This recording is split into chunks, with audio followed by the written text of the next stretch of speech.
I'm Brian Freise alongside Laura Duncan, and you're listening to the Triggered and True podcast. This is a podcast that's all about you, discovering you, going back for you, being with you. You're more than the pain you've experienced, the behaviors you're expressing, and the thoughts that run through your head. Together, we will find your true self, which has always been with you. It's just been covered up. Tune in as we show you how to feel your pain, get comfort, and go play as you return to you. It's time to transform from triggered to true. Hello, everyone, and welcome to this episode of Triggered and True. And today we're going to be talking about the connection between physical and emotional health. So, Laura, you and I both had the pleasure of having some firsts in the last couple weeks. And both of us had some non-life-threatening, thankfully, physical health conditions that both required us to have our first surgeries ever. I know. And I cannot believe it because it was within a week of one another. Yes. Mine was scheduled, but it wasn't scheduled for another month and a half. Mine was not scheduled. And yours was not scheduled at all. His was suddenly, Right. Mine was scheduled. But I went in on a Monday and they said, you know what, tomorrow you can come back for surgery. So it was still pretty shocking, even though mine was scheduled and Brian's was. Well, I went in on a Thursday and they said, do you want to have surgery now or in the morning? And I'm like, well, they gave you two choices. I actually wanted it now. I'm like, well, let's just get this over with, because he was kind of actually joking. I don't think the surgeon was actually ready to do it. So I had to suffer through another night. But anyway, we haven't ever talked about this connection between the two. We've maybe hinted at it, but the reality is that physical health and emotional health have a huge connection. Oh, definitely. And in a lot of cases, the physical health is a triggering event. Yes. And it's a difficult one because it's so darn logical. Right? Because you're doubled over in pain, whatever's going on, there's all this physical pain. It's completely logical to think that, of course, I'm hurting. But what's happening is this physical pain is also poking at emotional pain, and it's making this whole situation, like a million times worse. Yes, exactly. So let's just talk about that a little bit, of how, what are some of the type of things that physical health and issues in our physical health can trigger us from an emotional standpoint. Yeah, they're so directly connected that we don't even realize it because we've been compartmentalizing our physical condition and our emotional condition from a lot of our life. And the physical, not only do when we have emotional pain, we can feel it in our physical body. When we have physical pain, we can feel it in our emotions. And so they're always kind of ping-ponging back and forth and going hand in hand. And that's what this experience was so interesting, because I haven't had a lot of physical pain in my life. So even though I have, but I haven't had anything extreme. I haven't gone through any surgery. I've just never had this experience before of having, I would say, kind of the out of control feeling of having pain that you can't just will away. You can't just ignore like we sometimes can with our emotional pain, and having to actually stay connected to myself through that process of feeling physical pain. Well, and you mentioned that you can't will away the physical pain. Actually, you can. Yeah. Because a lot of people ignore that, just like they ignore emotional pain. Exactly. No, I know. You numb it. That it. is 100% true. You can pretend like it's not there. Yeah, to a certain degree. You can numb it with a lot of the same things you might be using to numb emotional pain too. Yes, exactly. Those protectors. Yeah. So, but I definitely learned some things. And like one of the things I've seen in other people, like how when they're hurting, they'll get very childlike. And they'll start to ask for things and maybe be, sometimes people can trigger and be very needy. Yeah. Okay. Or they can be opposite. They can trigger and be like, they can just push everybody away. Yeah. I don't need anything. They're physically hurting. Okay. Yep. And those are actually both kind of, interesting, because I think what it connects us back to is that when we're triggered, we've talked about the bigger the trigger, the littler we are. Yeah. In our development. So I'm guessing that people that get very needy, there's one of those gifts that was missing. Yeah. the gift of being protected or the gift Yeah. of acceptance or some gift. And when they're hurting, it really brings it to the forefront. Yep. And it's natural to need people with you when you're hurting. I think Yep. it's natural to need help. Yeah. For comfort. Yeah. And Right. support and help. Right. But for some, I think it gets really, really big because it's bringing Yeah. them back to that childhood Oh, yeah. when they weren't Definitely. cared for. And you finally have a reason, because many times we tell ourselves, don't be needy, don't over ask for things, don't be too much. Right. But when you're going through something justified and you can't stand up or you can't, do certain actions and you need someone to help you, I think it comes out even stronger because you finally have a justifiable reason to have the need that you've had all along inside of you that you finally can say, I'm needy now and I need, and it's justified. So then why would people push it away? Because maybe somebody else goes the opposite Yep, direction with physical pain. Like exactly. they don't want anybody around. They want to go Hmm. take care of themselves. Yep. Yeah. I think that comes from the same lack that we didn't have our caregivers be with us in critical emotional moments or physical moments. And because of that, our brain says nobody wants to be with you. No, you do this by yourself. You're on your own. Even if you are unable to do certain things, you just get through it because you don't expect or believe anyone's going to be there to meet your needs. Well, and I think a big connection with that could be right along what you just said, but it's kind of a defense mechanism. Nobody was there, or Mm-hmm. they weren't there Yeah. for you in the way that you needed to be. Like we've talked about in the past, those protectors. Yep. It's, And I'm you're not like, going to you know let what? anyone in. I'm going to have to figure this out on my own Yep. because I can be okay if I don't have to depend on anybody. Yep. You know, and Exactly. as adults, that's a little bit more true. Like we want to be Exactly. able to be, but obviously, if you need physical pain and you need to go see a doctor, we don't want to take this to the extreme. Like, well, I don't need a doctor.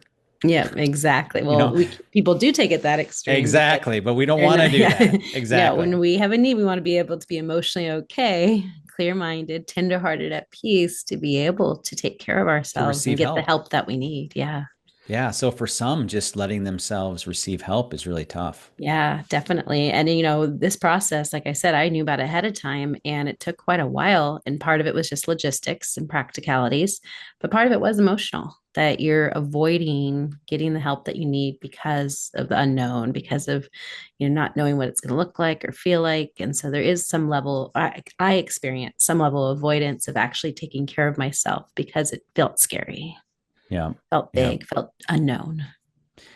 Well, here's one of my learnings. And One of the learnings. I this know is the one of the learnings are learnings. good. And you obviously, when it's hurting the worst, it's very difficult to think about things this way. Yes. But I was able to come to the place of, thank you, trigger. Hmm. Thank you. Thank you that I'm hurting. It's not Yeah, exactly as sick and twisted as that, I but know. I was able to see that there's a blessing in this. And Hmm. one of the big things that I learned in my little process was um, how difficult it still is. And I didn't realize this undercurrent was running to near the degree that it still was for me to turn off the doing. Yeah. What do you do when you can no longer do? Yeah, right. Exactly. Well, I can work on my computer because I can still do that. You know what I'm saying? Can't So take that from me. can't take that from me. But no, like we had a lot of company while this was going on. And when you have a lot of company, the house is a mess. It's a Chaos. mess in all of the best ways. So if Yes. any of No, my of family course. members are listening to this, No, I hear I you. It love is the this mess. best. I love the mess. Yes, it's Okay. life and Come living, over but it is a more little often. chaotic. It is Exactly. chaotic. There's Especially if a, you're not feeling well. right. There's always something to pick up. There's always something to do. And what And do you normally do? You're probably in there. I know your personality. You're constantly, probably in there yeah. cleaning and cooking and helping and Yes. supporting. And so to be have to sit Yes. there or lay there and not be able to do anything. Well, one thing I found though, it was a little bit freeing because I'd walk around and I'd see stuff that needed to be done. And I was able to, I'd be like, because I had an excuse not to, I Yeah. actually felt some freedom. I'm Oh, like, because you've oh, never asked for help before, huh? well, You just do that, it. that, or I just, it was something someone else will do eventually. Like I just didn't need it. Yeah. It didn't need to be done. Yes. A lot of what I do doesn't need to be done. I Like think a lot of what we all do doesn't really I'll need to give you be this great thing. I was at a couple weeks ago. I was at the garden center here in town buying rock. Okay, And I kept going back for more and more rock. And they're like, what's the project you're doing all this rock? I just looked at the lady and I said, I'm doing something that absolutely does not need to be done.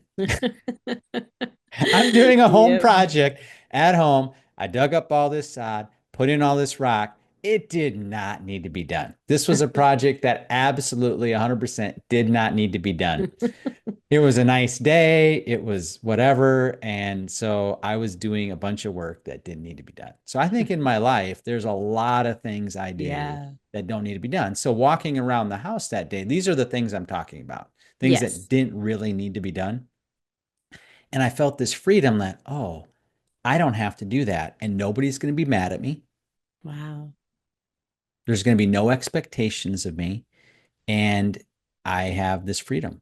But like this whole thing about how nobody's going to be mad at me or nobody's going to be upset or Yes. nobody has expectations, obviously as an adult, I'm doing that to myself. Yes, Because exactly. even if people Even do, if they were yeah, mad, yeah, even you're if other seen triggered as a threat. people, whatever, Yep. and they're mad, and someone's mad that I'm not taking the garbage out or putting the dishes away or whatever, you know what I'm saying? But it's the making peace with it that it's okay if Right. you can't do something. And if even if someone gets mad.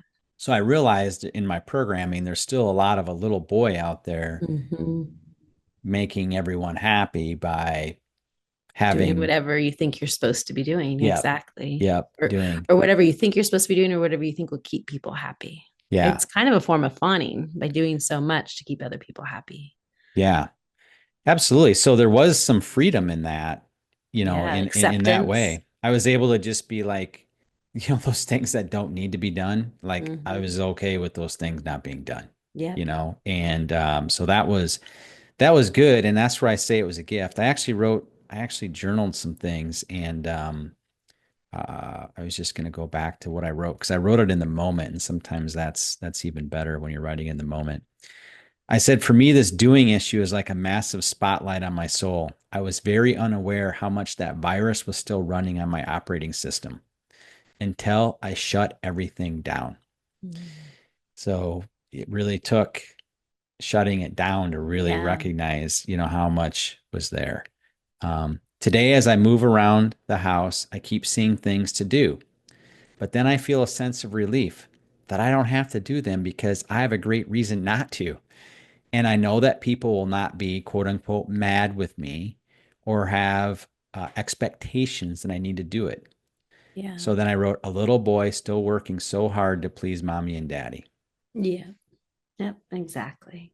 And to be Yeah. able to have that moment to see it without the shame and without that drive that we have that's subconscious, even.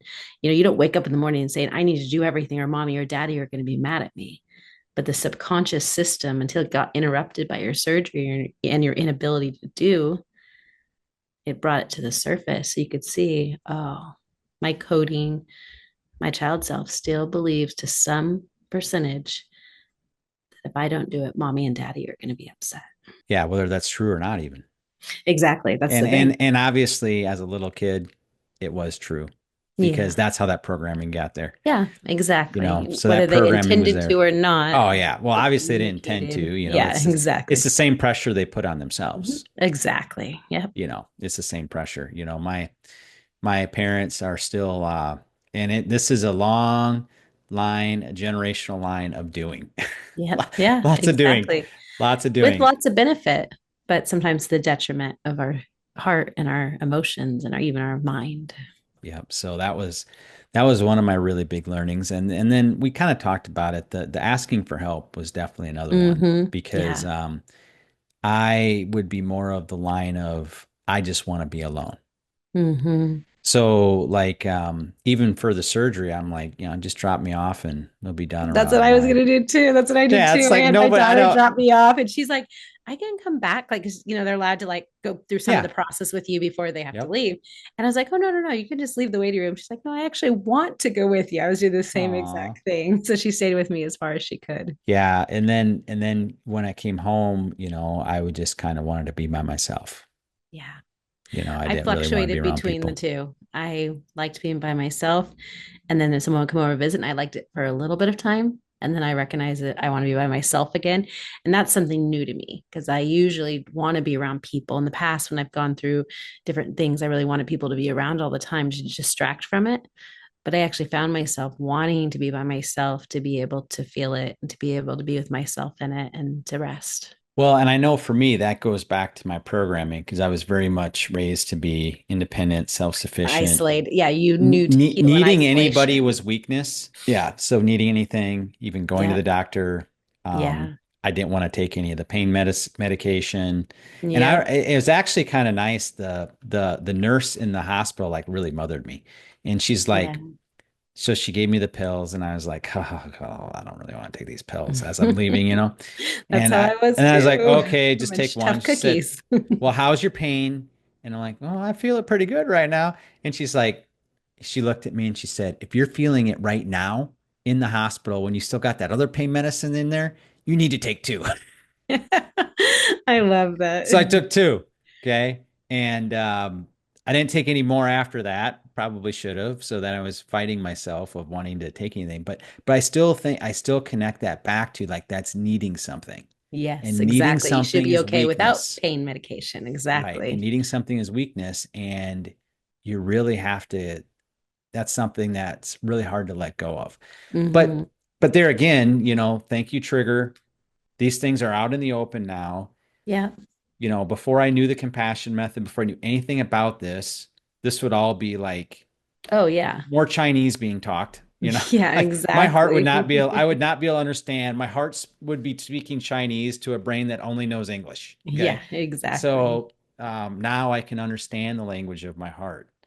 Exactly, So, which probably led to more rest. At least it did for me. I oh, felt like I could yes. rest more because I wasn't fighting so much. I feel like, when we're stuck in those places and our triggers all come to the surface, and if we're not aware of what the trigger is or where it's coming from or what to do with it, I feel like some of the healing process is hindered because of that wrestle that goes on. Because you're going to feel emotions when you're not going to be a blank emotional slate.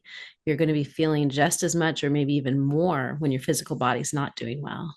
Oh, absolutely. One Absolutely. thing that I noticed, I was similar to you in the sense I didn't really want to take a lot of pain medication. But one thing I did learn that I thought was really helpful is just the fact that because I'm a doer as well, I, push myself a lot, and I feel like usually I kind of like rise to the occasion and I'm fine. But I had a couple times where I purposely didn't take pain medication because I wanted to feel what my body was feeling. So I Yeah. didn't overdo it because a couple I'm the times when I same was way. taking pain Right. medication, I'm like, I'm healed. I'm Oh, better. so the day of the surgery, when I came home after those two, I didn't feel anything. I was like blissful. Yes. And I'm like, this isn't right because I want to feel Yes. it. And Exactly. but I think God gave me what I needed. I needed it Yeah. to No, no, no, handle that acute definitely. pain in that moment. But definitely, I totally agree with what you're saying because I think people probably rush too fast. Yes. And I was thinking about that laying there, for those days where I couldn't do a whole lot. I was thinking about the correlation between our emotionally medicating and how it portrays or feels as if we're healed and we're better and we're fine until it wears off or we can't get our next fix. And I'm not just talking pain medication here. I'm talking Yeah, whatever it is that emotionally exactly. medicates us, whether it's a person or a job or Social anything, media feed, social whatever. media Yeah, feed. whatever. So when you remove that, you can actually see what your true pain is and how much of the time we're pushing through because we're medicated in pain, thinking we're fine. But underneath that, there is a body, which in this situation, it was the body needing to be healed, but there's a heart that needs to be healed that we're not even aware of because that medication is taking away the edge that Right. recognizes, oh, my body's still healing. And then I added a second part to it as I was kind of becoming more aware of it, of like I would be laying there and I would be like kind of, encouraging my body to heal and saying, like, I'm here and I'm going to support you and I'm going to rest, even though resting is very hard for me because I Hmm. want you to heal correctly and I want you to heal well. And I could feel this agreement with me and my body because for so much of my life I've done everything to the point of hurting myself to a certain degree. I mean, I remember moving furniture by myself, like full on furniture by myself, figuring out ways of how to move a whole like Mm-hmm. room of furniture by myself. But that's hurts your body. It hurts your back. It hurts everything because you're not meant to be carrying furniture by yourself. But I just did it because that's what you're supposed to do. And I felt like there's a little bit of like a reconciliation with my body of like saying, like, I'm not going to push myself and hurt you. And I'm not going to Mm, take a ton of medication that's going to give me the illusion that I'm okay and then unintentionally hurt you as well. right. Oh, that's really good. That's deep, Laura. Yeah, it was new. It wasn't something that I felt comfortable with, especially the first couple of days. I just wanted to be up. I just wanted to be doing. Right. But no, that reconciliation with your body, talk about being compassionate. Yes, We exactly. And talk it was about being very genuine. compassionate to our heart, but Yep. this is being compassionate to your physical body. Exactly. And when I felt the pain in the past, I felt like pain was against me. So, like, having the surgery, when I felt the pain, normally my brain would be like, oh, why is it doing that to me? Why is that happening to me?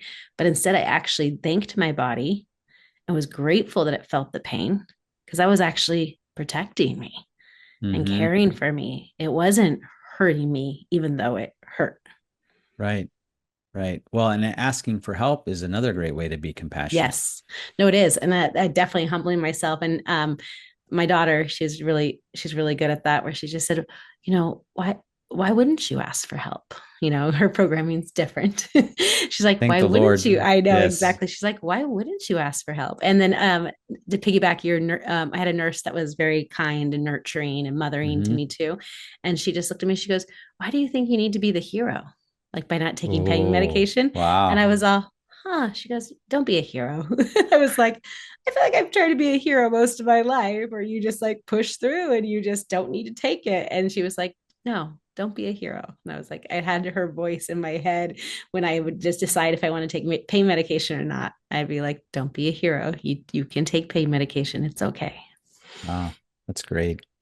Well, this morning I was reading in Hebrews actually, and this verse just jumped out at me, and it's about asking for help. So it was like Really? really speaking to me. So Hey, it's if it's he in the Bible, it's okay to ask for help. exactly. It's and I'll read it from the Message. It's Hebrews Yeah. 4:14 through 16.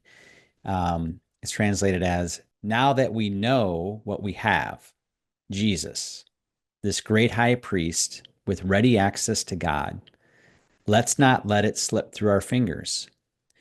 We don't have a priest who is out of touch with our reality. He's been through weakness and testing, experienced it all but the sin. So let's walk right up to him and get what he is ready to give. Take the mercy, accept the help. Yeah. I love that. Take the mercy, accept the help. I And mean, that was so good. I love how that's such a participation. Take the mercy, that's an action. Accept the help is an action, like, and how that's participating. Yeah. And that's, yeah, to help, to receive help, it definitely takes effort. Yep, definitely. I Yeah. want to share one more thing. Did you finish that thought or did you want to No, go share more ahead. on that? Okay, yeah. I want to share one more thing. It just came to my mind is one thing I did notice because I had the luxury of knowing I was going to have the surgery. And I know Brian didn't really have a lot of pre-planning before, but I did find one thing very helpful in having that day before I went into surgery is that day before was actually, I felt a lot more grief. I felt scared. I felt, sad. I went through different emotions. I felt a lot during that day. And it was kind of an ongoing off and on all day long. At the end, right before going to sleep, I kind of felt this like rest, even though I still felt some of those, sadness or scared or different emotions. But in the morning when I woke up, I had so much joy before surgery, which this is my first hospital experience ever. I was as scared about the experience Hmm. as I was about the surgery, just because I'd never had an IV. I'd never, been in a hospital bed. I never had anyone, I had never had the experience before. So that was scary too. But I woke up the next morning in so much joy. And actually, throughout the whole process, from the time I woke up until the time I went to sleep, that surgery day was actually a very hopeful, Hmm. joyful, we like ended up like having fun. The nurses were all laughing. Me and my daughter were laughing. We ended up having like this really like joyful experience. But one thing I attribute to is the pre-grieving, the pre-processing. Instead of going into it feeling like the hospital is going to be potentially the scary thing or the problem, I dealt with what was inside of myself the day before so that I could go into an environment that has felt scary to me in the past, and it didn't feel as scary because of that pre-processing. What it sounds to me is that you did the compassion method, which Oh, I is to 100% did.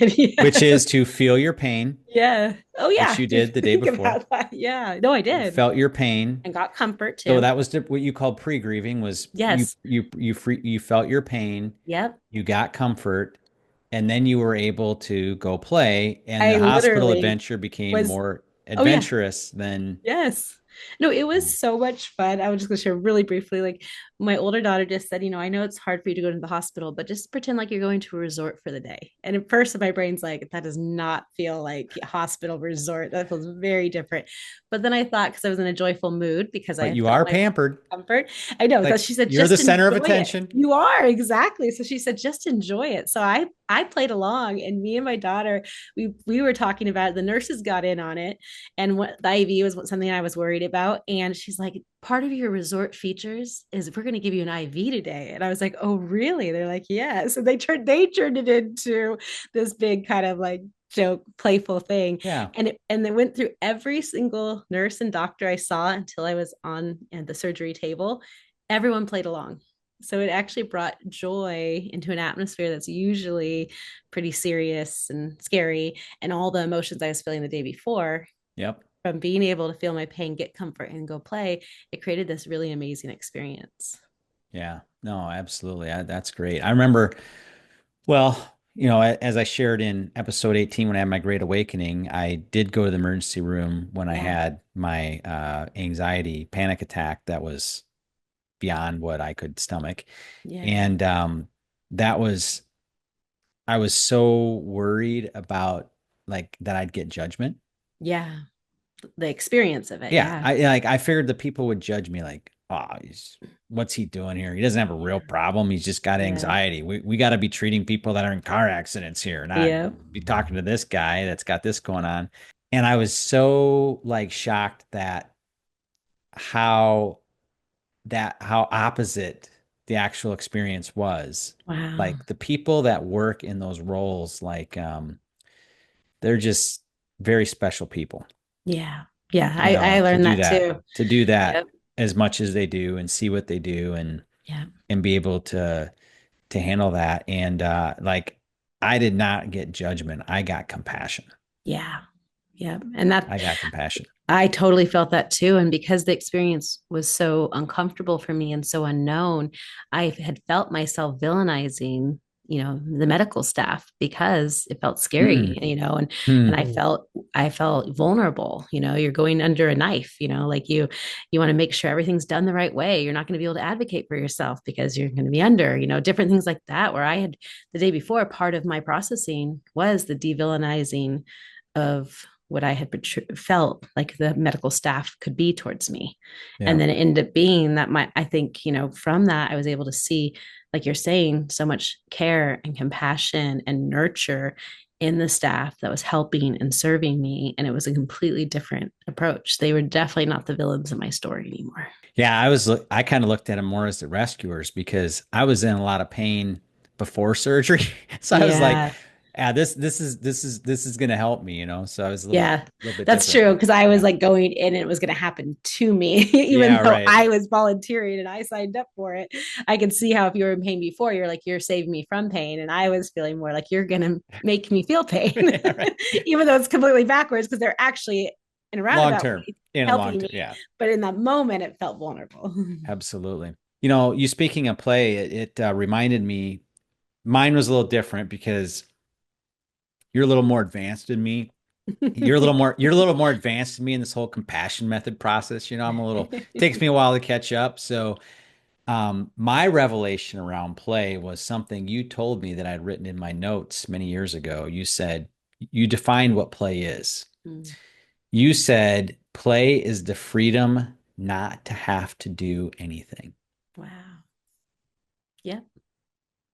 So I was thinking of that. That quote came back to me when Yeah. I was going through that. I'm like, this thing that's running in me, this virus on my operating system that has me just constantly having to be doing, Yeah. that has definitely been still to this day a harder thing for me to connect with is play. Yeah. It's hard for me to, get to that place of the compassion method where I Hmm. have that. Well, it's hard because it's hard for me to have that freedom Yeah. not to have to do anything when that virus is running on my Oh, system, yeah. where there's That's still that saying you're pain not there. allowed to play until you've gotten all your chores done. Yeah. And guess when that happens? Never, Yeah. because there's Do the always chore. something. Yeah. Because we live on planet Earth. Everything's always falling apart. Like, Exactly. the grass grows back, whatever. The pool, it's clean. It's not. No, Yep. an hour later, you wash windows and they're Hmm. clean for Yep. literally a few minutes. Yep. So, Exactly. But finding that rest in the midst of all the things yes. that could or should be done and being able to say, Yeah. I don't have to do anything. Yeah.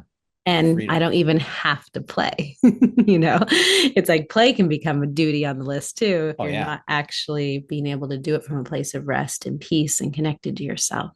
Yeah. Yeah. You can't force it. You definitely play is not something that can be forced. No, That's like it's the opposite. Like it can't no, be. exactly. Maybe there's an element of you have to push yourself out of your comfort zone, and then once you get Yeah, there, then you can then you can play. let loose. But to genuinely feel the benefits of play, it comes from a place of letting go, like you're experiencing. Yeah, yeah.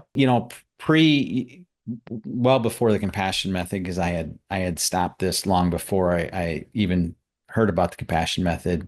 Drinking. Drinking definitely got me to play. Hmm. That Let was those that was barriers, where those that protectors freedom. down. Oh, yeah. And if I had to say, like, what do you miss about not drinking? That's it. That is the only Hmm. thing. Like everything else about it Yeah. was uck. But that part of being able to let that guard down and do that. But here's what I know.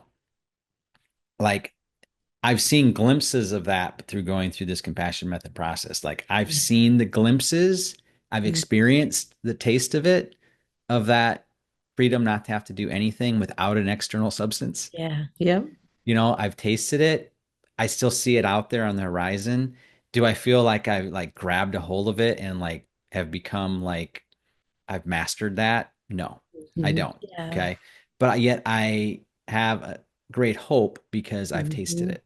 Yeah.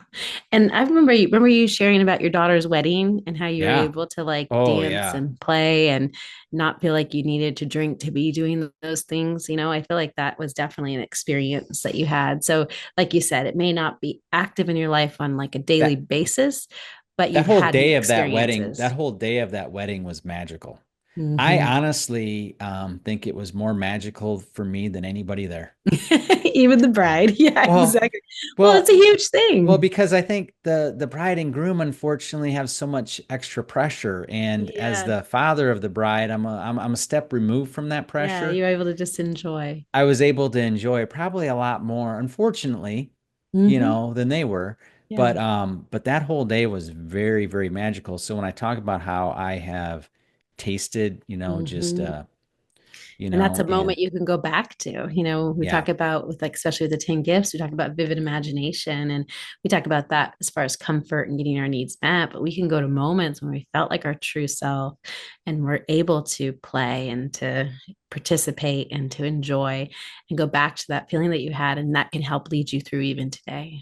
when you think about like some of the things that were overlooked that day, like that no one else will ever remember, but you get so hung up on a day like that, like all these things got to be check, check, check, check, check in Yep. order. And then like there's some major things that just like at the end of the day, we're like, oh, Oh, that didn't get done. And it's like nobody,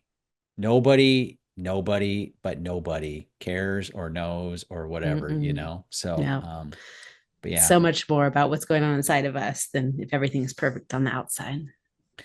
So, I mean, I think in the big sense, I really feel like the little physical health thing here went through was such a great kind of an opportunity to check in.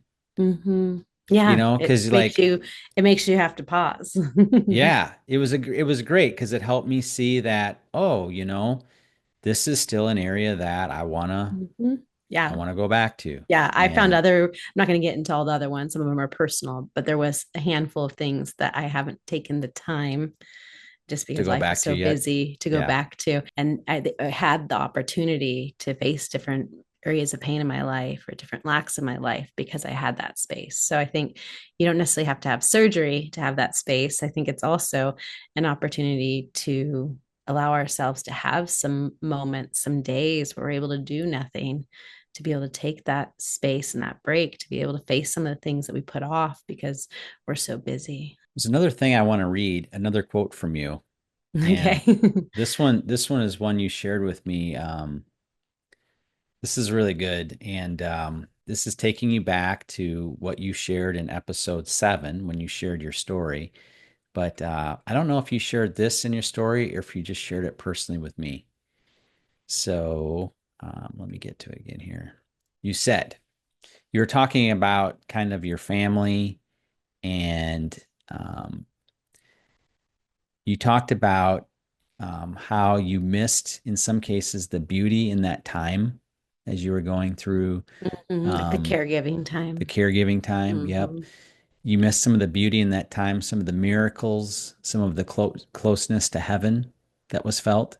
Yeah. And you were comparing that at the time with when I was, because this was kind of like when I was in the middle of my big Mhm. mess. Okay. Yeah. And I was talking about another person that I knew that had gone through kind of an emotional health come aparts like I was coming through. And he had went on medication and he Mhm. was doing really, really, really well. Yeah. And I had chose to go a different route of pursuing more of the compassion method and less of the medical side. And I was looking at that person as having arrived, and you were really helping me see that, wait a second, there's beauty here in your process. Yes. And you were comparing it to the beauty that was in that It's caregiving pain time. and death and caregiving. Yeah. Yes. Yeah.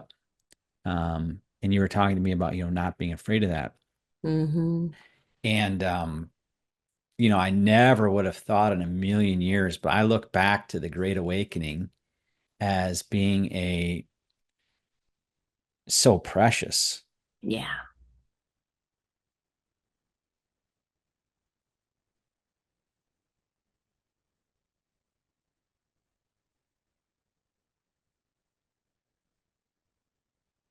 Yeah. It is.